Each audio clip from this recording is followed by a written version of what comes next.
चली जाऊंगी मैं यहाँ से, कभी भी उसके सामने नहीं आऊंगी। मैं नहीं चाहती मेरी बच्ची को मेरी वजह से और मजीद दुख मिले। मैं तुमसे बाद में बात करती हूँ।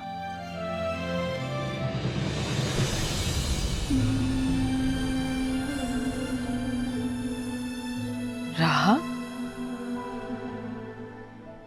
क्या हुआ बेटा? बैठो बैठो, इधर आओ।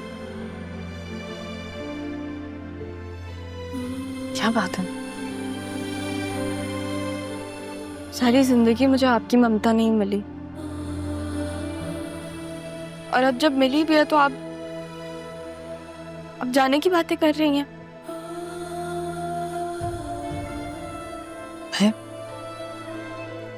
मुझे तुम्हारे दुख ने मजबूर किया है बेटा। मेरा दुख?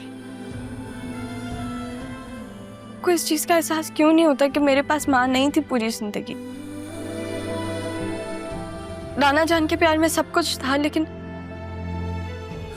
माँ की ममता तो उसके साथ रहने से ही महसूस होती है ना कि किसी और से। हालांकि पालने वाला पैदा करने वाले से ज्यादा बड़ा होता है। पैदा करने वाले का दुख ज्यादा बड़ा होता है। फिर भी आप जाने की बातें कर रही हैं। फिर भी आप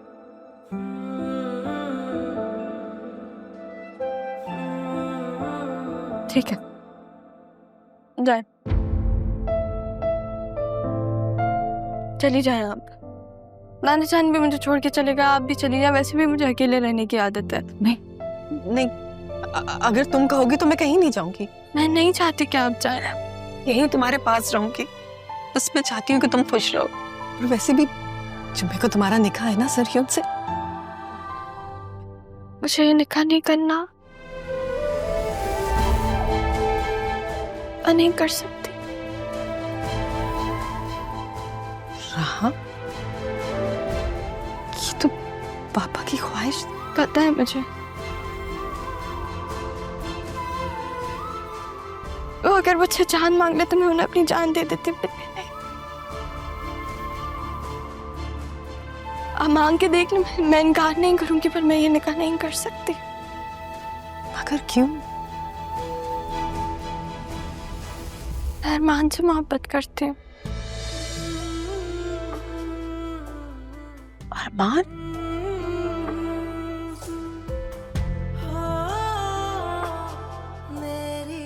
और अरमान वो भी? दोनों सही वक्त का इंतजार कर रहे थे, फिर वक्त ऐसा बदला कि आपको बताने पे मजबूर हो गई।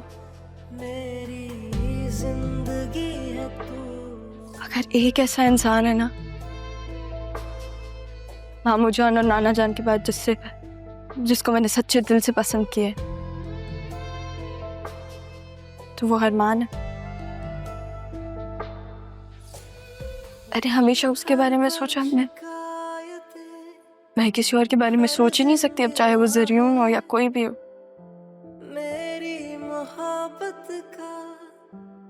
मैं हूँ अरमान से नाराज कि उसको आपके बारे में पता था कि और उसने मुझे नहीं बताया, पर मैं मोहब्बत तो उसी से ही करती हूँ ना। मैं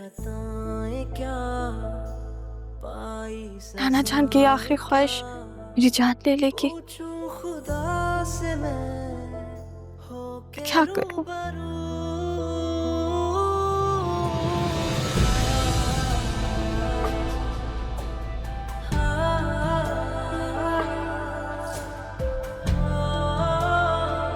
आज एहसास हुआ मबी क्या गुजरी होगी आप पर।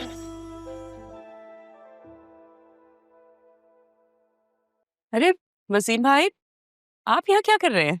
मैं ज़रियून का वेट कर रहा हूँ, उसे लेकर जाना है कहीं। आप कहीं जा रही? अरे आप लोगों ने तो वक्त ही नहीं दिया ज़रियून और राहा की शादी में। बस थोड़ी सी शॉपिंग करने जा रही हूँ। भाभी, आजकल तो सब कुछ ऑनलाइन हो जाता है। ये फंक्शन तो हमने बाद में करने हैं, कौन सी शादी? अरे ये कैसी बात है? हमारे घर की तो पहली शादी है ना। भाभी, निकाह हो रहा है, शादी बाद में होनी है तो खुशी का ही मौका ना, अब इतनी खुशी तो बनती है।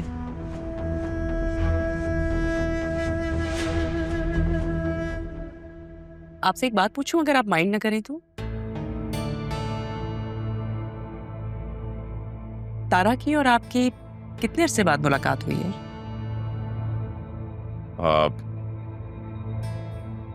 अभी जब से मंगनी खत्म हुई उसके बाद अभी देखा है। बहुत बदल गई है वो। जी, सही कहा, काफी बदल गई है। माशाल्लाह, आप तो इतने गुड लुकिंग हैं, फिर आपको तारा ने क्यों रिजेक्ट किया? रिजेक्ट? हाँ भाभी, असल में तारा को उनके किसी क्लास फेलो से मोहब्बत हो गई थी, बाद में शादी हो गई। भाई वैसे बहुत बड़ी बात है। आप खुद सोचें, उसने आपको रिजेक्ट कर दिया और आप अपने बेटे की शादी उसकी बेटी से करवा रहे हैं। आपकी हिम्मत को तो दाद देनी पड़ेगी। भाभी बात यह है कि ये तायाजान की ख्वाहिश थी। मैं तायाजान से बहुत मोहब्बत करता हूँ। वो चाहते थे कि खानदान दोबारा से जुड़े, और वैसे भी रहा बहुत अच्छी बच्ची है, उसका क्या कसूर। लेकिन इस तरह से खानदान तो नहीं जुड़ते। बड़े बूढ़े कहते हैं ना कि जिस जगह आपने अपने बच्चों का रिश्ता करना हो, वहाँ की फैमिली की रेपुटेशन और किस तरह के लोग हैं ये ज़रूर जानें, क्योंकि नस्लें बढ़ती हैं ना।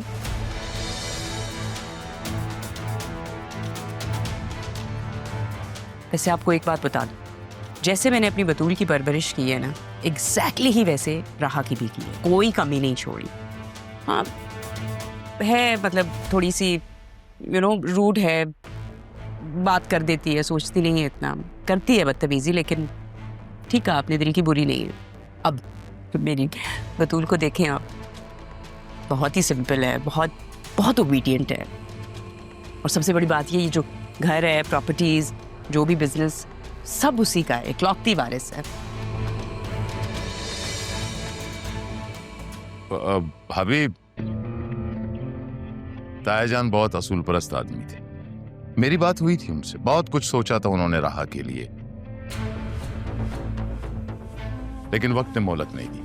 खैर, अदील भाई है ना। नहीं, आप बिल्कुल ठीक कह रहे हैं। मैं तो कह रही हूँ कि भाई आप तो बहुत ही अजीम इंसान हैं। मतलब जिस औरत ने आपको रिजेक्ट किया है, आप उसी की बेटी से अपने बेटे की शादी करवा रहे हैं, इससे बड़ी क्या बात हो सकती है। और हैट्स ऑफ टू यू। चले आप कैरी ऑन करें, वेट करें उसका, मैं भी निकलती हूँ।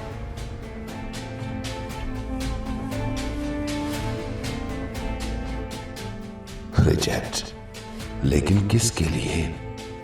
कोई नहीं सितारा, यहां हूं ना तो देखूंगा भी जरूर कि कौन था वो जिसके लिए मेरी मोहब्बत को ठोकर मारी।